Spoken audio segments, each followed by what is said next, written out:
अस्सलामु अलैकुम वरहमतुल्लाहि ताला वबरकातुहू। अज़ीज़ नाज़रीन, उम्मीद है कि आप लोग खैर आफ़ियत से होंगे। अल्लाह आप लोगों को शादो आबाद रखे। दोस्तों, सर्दियां शुरू हो रही हैं, तेज़ी के साथ सर्दी होने लगी है, इसलिए अपना ख्याल रखिए, अपने परिवार का ख्याल रखिए। दोस्तों, सर्दी के मौसम में मैं आप लोगों को एक चीज़ बताने वाला हूँ जो सर्दी के मौसम में बहुत ही ज़्यादा फ़ायदेमंद है और इसे हमें ज़रूर इस्तेमाल करना चाहिए। दोस्तों, वो चीज़ है गाजर। यानी गाजर जिसकी तासीर न गर्म होती है न ठंडी हुआ करती है। बाज़ अतिब्बा ने कहा कि गाजर की तासीर गर्म हुआ करती है, इसलिए इसका हलवा बनाकर खाइए, इसे सब्ज़ी में इस्तेमाल कीजिए गाजर को। दोस्तों, इसके अलावा भी जो है ये गाजर बहुत ज़्यादा फ़ायदेमंद हुआ करती है, ख़ासकर जिन लोगों को आँखों की बीमारी रहती है या जिनकी आँखों में दर्द रहता है, जिनकी आँखों से धुंधला चमकता है, उन इंसानों को, उन लोगों को गाजर का इस्तेमाल करना चाहिए। आँखों के मर्ज़ में जो है गाजर बहुत ज़्यादा फ़ायदेमंद है। ऐसे ही दोस्तों, गाजर का एक फ़ायदा यह है कि ये दिल की बीमारी को दूर करता है और दिल को तंदुरुस्त करता है, दिल के अंदर क़ुव्वत पैदा करता है। दोस्तों, ये गाजर जो होती है ये बैड यानी गंदे कोलेस्ट्रॉल को, खून को ख़त्म करके जो है इंसान के दिल के अंदर अच्छा खून पैदा किया करती है, इसलिए गाजर का जो है इस्तेमाल करना चाहिए। तो दिल की सेहत के लिए बहुत ज़्यादा फ़ायदेमंद है ये गाजर। ऐसे ही जल्द की सेहत के लिए, यानी चमड़ा, जो हमारे चेहरे वगैरह पर कुछ लोगों के झाइयाँ हो जाती हैं या गड्ढे वगैरह पड़ जाते हैं या चेहरे पर दाग वगैरह हो जाते हैं, ऐसे लोगों को गाजर का इस्तेमाल करना चाहिए, इसलिए कि गाजर जो है दाग धब्बे वगैरह का ख़ात्मा कर देती है।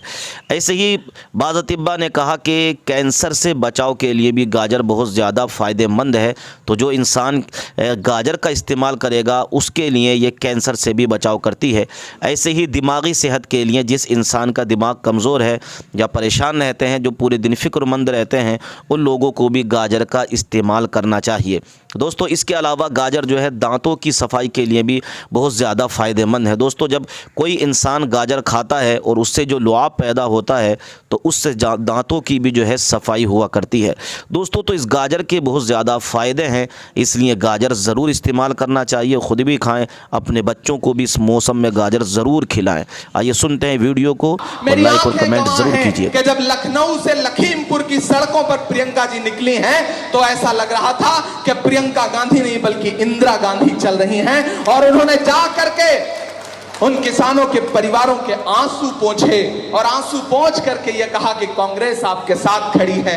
ऐसे बहुत सारे मौके आएंगे जब चंद लोग, राहुल जी ने एक बहुत अच्छी बात कही कि डरो मत, जो डर रहा है वो कांग्रेस छोड़ के चला जाए और जो डर नहीं रहा है वो कांग्रेस में आए, उसका स्वागत है। इस बयान के मायने बहुत बड़े हैं मेरे अक़लियत के साथियों, इस बयान के मायने बहुत बड़े हैं। आप बड़ी जिंदा दिल सरजमीन के लोग हैं, आप टीपू सुल्तान रहमतुल्लाह अलैह की सरजमीन के लोग हैं। आप वो लोग हैं जिन्होंने झुकना नहीं सीखा है, लड़ना सीखा है, सर कटाना सीखा है, सर झुकाना नहीं सीखा है।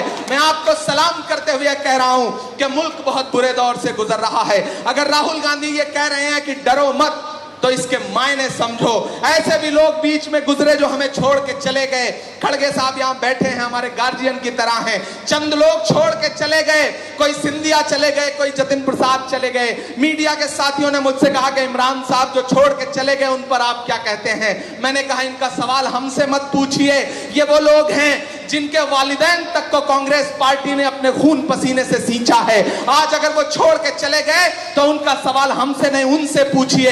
बेटा अगर बाप को छोड़ के चला जाए तो सवाल बाप से नहीं बल्कि बेटे से पूछा जाना चाहिए। जो लोग जा रहे हैं उन्हें जाने दीजिए, क्योंकि कांटे गुल के साथ नहीं चल सकते हैं, कांटे गुल के साथ नहीं चल सकते हैं, बुज़दिल खुल के साथ नहीं चल सकते हैं। रास्ते में जो छोड़ गया उसे जाने दो, सब राहुल के साथ नहीं चल सकते हैं। इस लड़ाई में वही लोग चलेंगे जो बहादुर होंगे। इस लड़ाई में आखिर तक वही डटे रहेंगे जिन्हें इस मुल्क को बचाने की जद्दोजहद करनी है। मेरे भाई, आने वाले दिनों में कर्नाटक के इलेक्शंस आएंगे, आपको बांटने के लिए लोग आए हैं। मैं उत्तर प्रदेश से आया हूं, हमने देखा है बंटने का नुकसान क्या होता है। मैंने देखा है लोगों के घरों पर चलते हुए बुलडोजर, मैंने देखा है पुलिस की लाठियों से थाने में टॉर्चर होकर के शहीद होते हुए बच्चों को। इसलिए मैं आपसे कहने आया हूं कि छोटे छोटे जज्बात में आकर के बड़े सवाल का सौदा मत कर लेना, मुत्तहिद रहना होगा। और जब्बार साहब, आपको भी ये जिम्मेदारी मैं देता हूं, जब मेरे पास आपके लिए सिफारिशें आई, मुझे कहा गया कि जब्बार साहब एक बेहतरीन ऑप्शन हो सकते हैं। सईद साहब ने भी पिछले 6 साल अच्छे से काटे, अच्छे से गुजारे हैं। जब मुझसे कहा गया और मैं पहली मुलाकात में आपसे मिला था, तो आपसे मिलने के बाद मुझे लगा था कि एक शख्स जिसमें बड़ी उम्मीदें हैं वो आने वाले दिनों में कर्नाटक में माइनॉरिटी में लीडरशिप डेवलप कर सकता है, ऐसा शख्स। और एक बात की बड़ी खुशी है मुझे डीके साहब कि जिस दिन से जब्बार साहब माइनॉरिटी के चेयरमैन अपॉइंट हुए हैं, मैंने देखा है इनके चेहरे पे एक अलग तरह की चमक है, ग्लो है, खूबसूरती आई है। इसके लिए जोरदार ताली बजा करके आप इनका हौसला बढ़ाइए, इसमें कोई दो राय नहीं। इनमें एनर्जी बढ़ी है, इनमें जोश बढ़ा है। और अब मैं उम्मीद कर रहा हूं कि जब्बार साहब कर्नाटका की अकलियतों की सियासत को आगे तक लेके जाएंगे। और अकलियत की सियासत का मतलब सिर्फ मुसलमानों की सियासत नहीं होती, आपको यह समझना पड़ेगा। अकलियत का मतलब होता है उसमें सिख भाई भी आते हैं, उसमें क्रिश्चियन भाई भी आते हैं, उसमें ईसाई के साथ साथ पारसी भी आते हैं, बौद्धिस्ट भी आते हैं।